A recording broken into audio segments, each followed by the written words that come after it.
A $700,000 marketing grant from central government is credited with kick-starting the post-COVID recovery of the Hawke's Bay tourism industry. It funded the vacation campaign aimed at Wellingtonians. The Hawke's Bay tourism has done a massive amount to keep Hawke's Bay in the environment and the position that we're in at the moment. Without having the vacation that was initiated by Hamish Prins and his team, bringing people to Hawke's Bay, it's just proved that the marketing strength of Hawke's Bay, and if it's marketed properly, how well we can do. We came back after COVID very quickly with that, and that vacation out of Wellington, people just flooded here. It was so well done. Why was Wellington targeted? That's a good question. Why was Wellington targeted? It was targeted because there was no flight involved. People could drive here within 4 hours. People were nervous to get on aeroplanes. So they thought a lot around the table and came up with Wellington. There's a population there. A lot of them have done Martinborough. Hawke's Bay is another great wine region with backed up with a lot of beautiful produce and some great restaurants and some great accommodation. So it was a great place for people to come. They felt safe. Prins says his own tour company is indicative of how the tourism sector is recovering.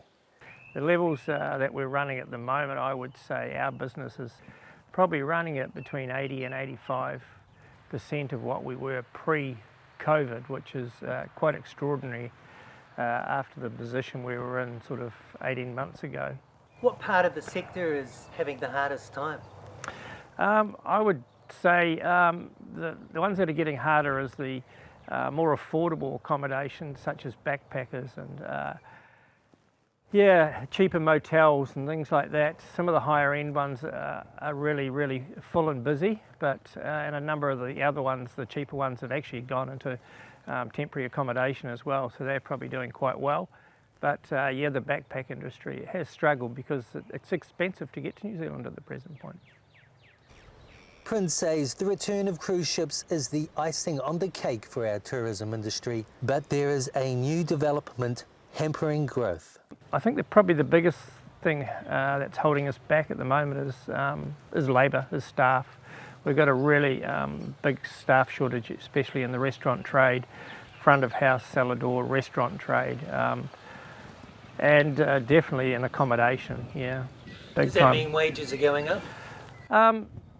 I couldn't answer that from other companies, but I've definitely, from our company, where our wages, we did put them up, and it's to, I think, to a fair point. Everybody needs to be paid a fair wage.